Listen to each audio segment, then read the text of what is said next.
vamos a ver ahora los efectos de cortisol antes de entrar a síndrome de Cushing. Entonces, en cortisol tenemos primero la CRH, que es liberada por el hipotálamo y hace que la pituitaria produzca la corticotropina o ACTH.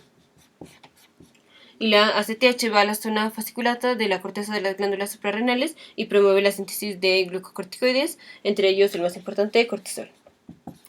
Ahora, ¿cuáles son los efectos del cortisol?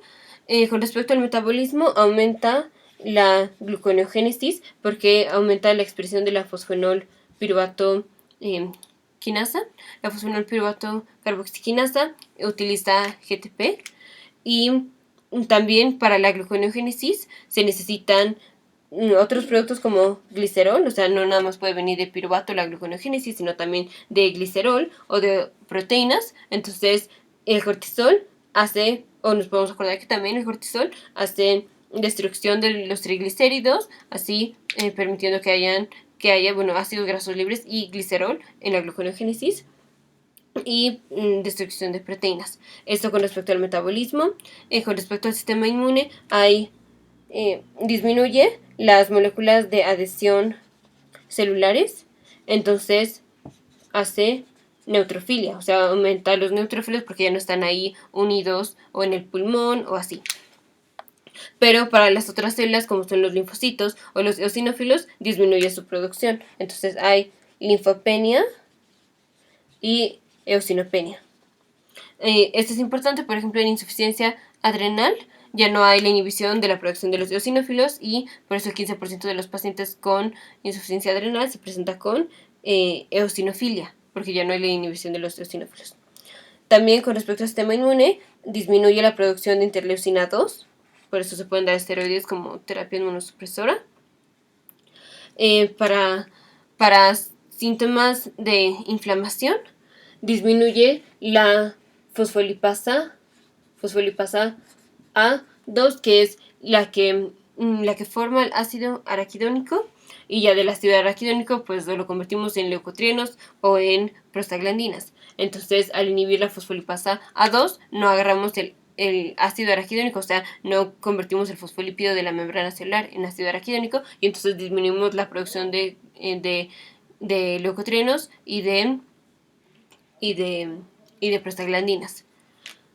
También disminuye la degranulación de histamina para las células cebadas.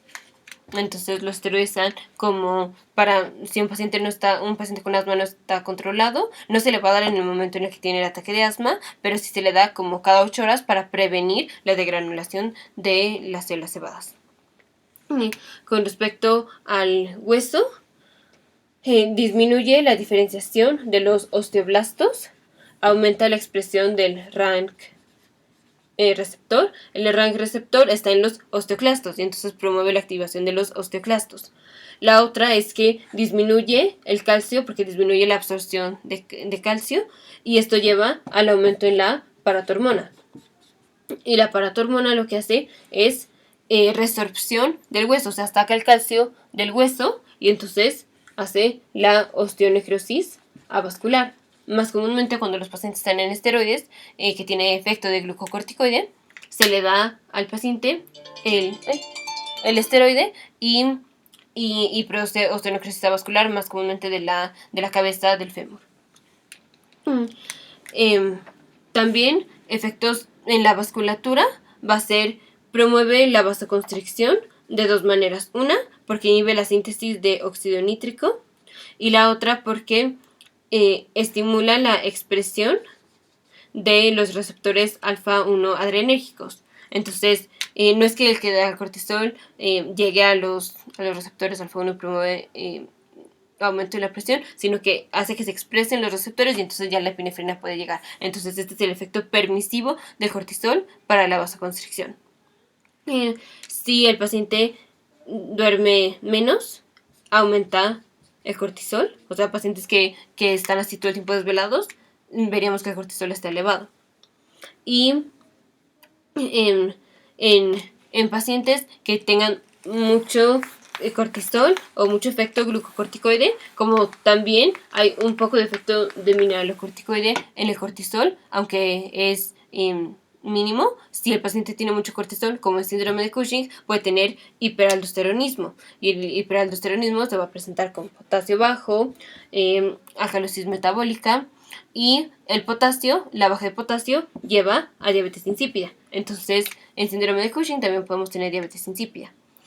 Con respecto a los fibroblastos, disminuye la actividad de los fibroblastos, entonces disminuye la síntesis de colágena, y esto se ve como estrías, generalmente en la panza, son estrías moradas en el paciente con síndrome de Cushing, y en disminución en la cicatrización.